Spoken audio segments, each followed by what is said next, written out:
Պարոն Խուդատյան, դուք Արմավիրի մարզի մարզպետն եք եղել, Արմավիրից եք, ինչպես եք վերաբերում նրան, որ Նիկոլ Փաշինյանը եւ նրա կինը սկսել են քննել, զննել, ուսումնասիրել հոգեվորականների անձնական կյանքը եւ անկողինը։ Վարչապետը արդեն մեկնաբանել է, ես ավելացնելու բան չունեմ։ Ընդունելի է ձեզ համար այդ մեկնաբանությունները, այսինքն կարելի է մտնել մարդու անձնական կյանք այդ աստիճան։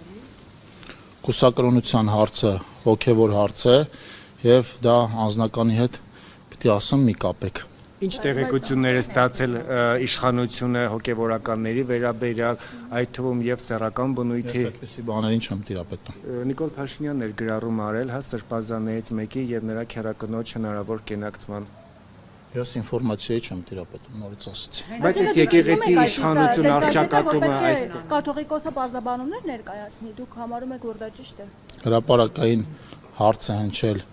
եկեղեցական գլխավոր կարգերից եւ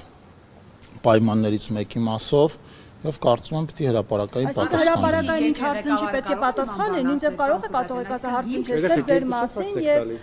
պատասխան ակնկալել։ Եթե ինձ որպես պետական պաշտոնյա հրապարակային հարց հնչի, օրինակ ես ներգրաված եմ կոռուպցիոն սխեմաների մեջ թե ոչ,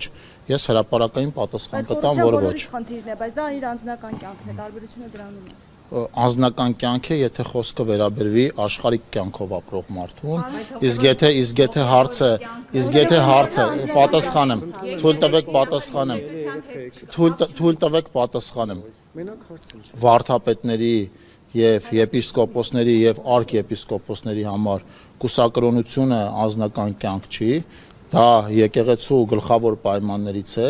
եւ դրանով են նաեւ տարանջատվում քահանաները օրինակ վարդապետերից, որովհետեւ պայմանն է այդպիսին եկեղեցու։ Հարցը հնչել է այդ կոնտեքստում եւ այդ կոնտեքստում, եթե ես լինեի եկեղեցու ներկայացուցիչների փոխարեն, կտայի հրապարակային պատասխան։ Այնպես ինչպես ես ասում եմ, որպես պետական պաշտոնյա, եթե ինձ հարց ուղղվի օրինակ կոռուպցիոն այս կամ այն սխեմայի մեջ իմ ներգրավվածության մասին, ես չեմ խուսափի այդ պատասխանից եւ կտամ հրապարակային պատասխան։ Սա սովորական մարդուն վերաբերվող հարց չի, նորից եմ ուզում ասեմ, աշխարհիկ կյանքում ապրող մարդուն վերաբերվող հարց չի եւ այո, եթե դա եկեղեցում կուսակրոնությունը որոշակի ուրեմն պաշտոնից վերև ինքը պարտադիր պայման է, այո, պիտի այդտեղ հնչի հրապարակային պատասխան։ Եվ իմիջիալոց այդ պայմանը իշխանությունները չեն բերել։ Այդ պայմանը դարերով ավանդույթներով փոխանցված պայման է եւ հարցը ընդամենը այդ կոնտեքստում։ Հիմա ձեր կարծիքով սրբազանությամբ անկախ ինստիտուտներ են։ Ենթադրենք սրբազաններից ոմանք կամ կաթողիկոսի երեխա ունի։ Պետությունը ինչպես է պատրաստվում այդ հարցը լուծել։ Ինչ մեխանիզմներ կա, իրավական ինչ գնահատական։ Ես նորից եմ ասում, հարցը տարածքային կառավարման եւ ենթակառուցվածքների նախարարության տիրույթում չէ։ Թեմային տեղյակ եմ այնքան, ինչքան հրապարակային քննարկումներն են լինում, եւ ես ձեր հարցին պատասխանում եմ որպես հայ քրիստոնյա մարդ, ով հավատում է Աստծուն։ Ընդամենը իմ մեկնաբանությունը հետեւյալով է, որ այո, եթե որոշակի պաշտոններից բարձր եկեղեցուն կուսակրոնությունը պարտադիր պայման է, դա չի առնչվում միայն եկեղեցուն, դա առնչվում է նաև այն հավատավոր մարդկանց, ովքեր հավատում են Աստծուն եւ հայ առաքելական եկեղեցու հետևորդ են։ Խուդատյան, ձեր կարծիքով կաթողիկոսի հնարավոր զավակ ունենալու հանգամանքն է ավելի շատ վնաս հասցրել հայոց պետականությանը, թե օրինակ քաղաքացիական պայմանագիրն իր իշխանությամբ։ Մենք ամեն ինչ անում ենք հայոց պետականությունը ամրացնելու եւ ես չեմ կարծում իշխանության օրոք հանձնվեց Արցախը, ունեցանք պատերազմ, հազարավոր զոհեր եւ այլն։ Օկուպացիոն Հայաստանի Հանրապետության պետական։ Եվ այսինքն այդ հանգամանքն է շատ ավելի խնդիր, թե վեհապարի հնարավոր զավակ։ Եթե դուք այդտեղ հիմնավորեք, որ ձեր թվարկած process-ները չեն լինի, եթե քաղաքացիական պայմանագիրը չլիներ իշխանություն, դա այլ հարց է։ Եվ վարչապետը այդտեղ էլ մեկնաբանություն արել է, որ ոչ թե պատերազմն է եղել մեր ժամանակ, մեր իշխանության ժամանակ, այլ մենք ենք եղել պատերազմի ժամանակ իշխանություն։ Բառախաղ չի, դուք կբացառեք, որ այլ իշխանության պարագայում պատերազմը իր աղետալի հետևանքներով լինելու է։ Հնարավոր բանակցությունների արդյունքում այլ ելք լիներ։ Հարգելի գործընկերներ, մենք Հայաստանում կառավարող մեծամասնություն ենք դարձել ժողովրդի քվեով։ այս հարցերից հետո ես պիտի առաջարկեմ ձեզ ուրեմն առաջարկով հանդես գալ, այսինքն ինչ է առաջարկում, օրինակ առաջարկում որ քաղաքացիական պայմանագիրը չմասնակցել ընտրություններին, չհաղթել ընտրությունը, ժողովրդին ինչ է առաջարկում, առաջարկում է չընտրել քաղաքացիական պայմանագիր։ Մենք իշխանություն, ոչ, մենք իմանանք վեհապարը զավակ ունի թե չունի։ Ինձ որպես հայ քրիստոնյա մարդ, ով հավատում է Աստծուն եւ հայ առաքելական եկեղեցու հետևորդ է, այդ հարցը հետաքրքիր է ոչ միայն վեհապարի մասով, այլև բոլոր այն կուսակրոն ուրեմն հոգևորականների, որոնք պիտի լինեին կուսակրոն, անկախ անուն ազգանից։ Այս հարցը բազմաթիվ անգամներ շրջանառվել է եւ հիմա կարծես թե ավելի ինտենսիվ է շրջանառվում նաեւ լրատվականների այսպես այդ նյութը անընդհատ պատասխանելու շնորհիվ։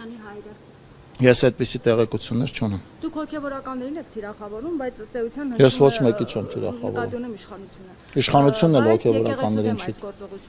Ոչ։ Եվ ծրագրեր կան հեռահար եկեղեցու հետ կապված, հնարավոր է նաև առաջիկայում ինչ-որ փոփոխություններ եք ուզում անեք եւ հող եք նախապատրաստում։ Սահմանադրության մեջ փոփոխություններ եք ուզում անեք եւ հող եք նախապատրաստում նման հայտարարություններով։ Իշխանությունը եկեղեցուն չի թիրախավորում, իշխանությունը սրբազաններին չի թիրախավորում, հայ առաքելական եկեղեցում կան բազմաթիվ կուսակրոն, պարկեշտ սրբազաններ, կան բազմաթիվ քահանաներ, որոնք ի պաշտոնե կարող են լինել ոչ կուսակրոն, եւ մենք հարգում ենք այդ մարդկանց եւ ուզում եմ հատուկ շեշտել, որ խոսքը չի վերաբերվում բոլոր հոգևորականներին, առավել եւս խոսքը չի վերաբերվում հայ առաքելական եկեղեցուն։ Իսկ որ մի երկրի Եվ այն կապը, եւ հետեւողական այն կապը, որ ուզում եք դուք եւ ոչ միայն դուք ցույց տալ թե մեր արշավը եկեղեցու դեմ է, թե մեր արշավը բոլոր հոգևորականների դեմ է, դա իրականում այդպես չի եւ դրա մասին մի քանի անգամ տարբեր իմ գործընկերներ հրապարակային խոսել են եւ ես էլ հիմա հրապարակային ասում եմ, որ այո, հայ առաքելական եկեղեցում կան բազմաթիվ պարկեշտ սրբազաններ, բազմաթիվ պարկեշտ կողմ չեք, ովքեր չեն քննադատում, իրենց կողմ եք։ Հայ առաքելական եկեղեցու մեջ մենք տարանջատումներ չենք անում, ովքեր են մեր կողմ, ովքեր մեր կողմ չեն։ Հարցը շատ պարզ է, հարցը վերաբերում է եկեղեցու հիմնական կարգերից եւ պայմաններից մեկին եւ պիտի առաջարկեմ չխուսափել այդ պայմանից եւ այդ պայմանը անընդհատ չուղղորդել աշխարհիկ դաշտ։ Որովհետև այո, եթե խոսքը վերաբերվեր մի քաղաքական գործչի, խոսքը վերաբերվեր մի բիզնեսմենի, խոսքը վերաբերվեր այլ աշխարհի կյանքով ապրող մի մարդու, այո, ձեր ասածը մտահոգիչ էր։ Բայց երբ որ խոսքը վերաբերվում է հոգևորականի, ով որ իր կարգավիճակի բերումով պիտի լինի կուսակրոն եւ այնտեղ հարց է հնչում հրապարակային, մենք ակնկալում ենք որպես հայ առաքելական եկեղեցու հետևորդներ նաեւ հրապարակային պատասխան։ Պարոն Խուդատյան, այս դիսկուրսը հանրային դաշտն է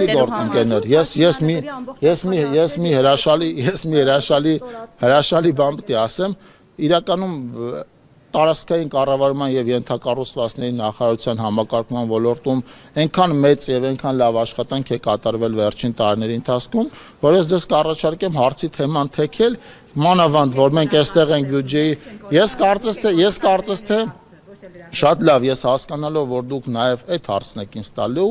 մոտեցել եմ ձեզ եւ պատասխանում եմ այդ հարցին, բայց անընդհատ այդ հարցի տեղապտույտի մեջ հայտնվել եւ անընդհատ նույն հարցը տալ մի մարդու, ովի պաշտոնե եկեղեցու հետ կապված հարցերով չի զբաղվում, ես ասեցի իմ կարծիքը որպես հայ քրիստոնյա, հայ առաքելական եկեղեցու վարչապետը իր գրառումներով եւ հրապարակային խոսքում մի քանի անգամ ասել է, որ այդ հարցը իրեն էլ է հետաքրքրում որպես մարդ, ով հավատում է Աստծուն, ով հայ քրիստոնյա է, հայ առաքելական եկեղեցու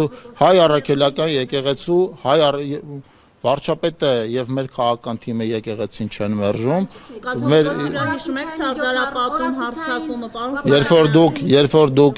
դուք Վերջին անգամ երբ եք եղել Սուրբ Ծննդյան պատարագին։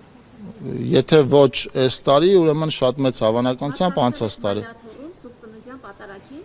Դուք խոսքը շատ լավ սկսեցիք, որ ես նաև Արմավիրի մարզից եմ, Մայրաթոռում վերջին անգամ եղել եմ, կարծում եմ 2-3 շաբաթ առաջ, Սուրբ Ծննդյան պատարագին վերջին անգամ մասնակցել եմ Արմավիրի եկեղեցում։ Բայց շեշտենք Գարեգին Բեի պատարագ պատարագիչ որպես պատարագիչ Գարեգին Բեի մատուցած պատարագի ժամանակը եղել եք, երբ եք եղել։ Վերջին անգամ եղել եմ մեռոնորնեքի արարողության ժամանակ, դրանից հետո եղել եմ Մայրաթորի վերահսկման ժամանակ, դրանից հետո մի քանի անգամ եղել եմ, հիմա եթե նույն հարցումը դուք մարդկանց այլ մարդկանց, ովքեր պետական պաշտոնյա չեն հարցնեն, ես վստահ եմ, որ իրենցից շատերը Մայրաթոր վերջի անգամ եղել են 5 տարի առաջ, 10 տարի առաջ, եւ ինձ մեղադրել, որ ես Մայրաթոր նախորդ շաբաթ չեմ եղել, եղել եմ դրանից հարցը հրապարակային հնչել է եւ մեր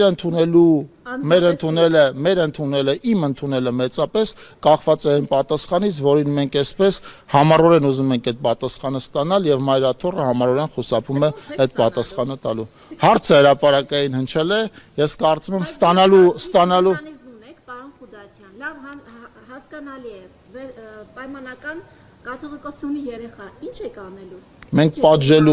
Մենք Հայաստանում ինչ-որ մեկին պատժելու ցանկություն էլ չունենք։ Ինչի համար է, ինչ եք ուզում։ Մեզ հետաքրքիր է այդ հարցի պատասխանը։ Ես նմանատիպ բաներով չեմ զբաղվում։ Իմ ունեցած ինֆորմացիայով կաթողիկոսին ընտրում է հոգևոր խորհուրդը, որի անդամ կլսեք։ Ինչու Հայաստանի տարածքները հետ չեք վերաբերվում։ Եկեք այստեղ դուք այս նույն հարցերը ոնց որ ավելի լավ եք ուզում պատասխանել։ Ես դրա հետ կապված արդեն ասացի, մեծապես կախված է այն պատասխանից, որը մենք ակնկալում ենք որպես քրիստոնյա Մայրաթորից։ Պարոն Խուդարյան, եթե պարզվի, որ կաթողիկոսի երեխա չունի ու ընդհանրապես այն գրառումները, որոնք արել է վերջին օրերին Նիկոլ Փաշինյանը, իրականությանը չեն համապատասխանում, քաղաքական ինչ պատասխանատվության է ենթարկվելու Նիկոլ Փաշինյանը, այդ հարցը դուք ձեր թիմի ներսում քննարկել եք։ Այդ հարցը ակտուալ չի, որովհետև Մայրաթորը համառորեն չի պատասխանում մի պարզ հարցի։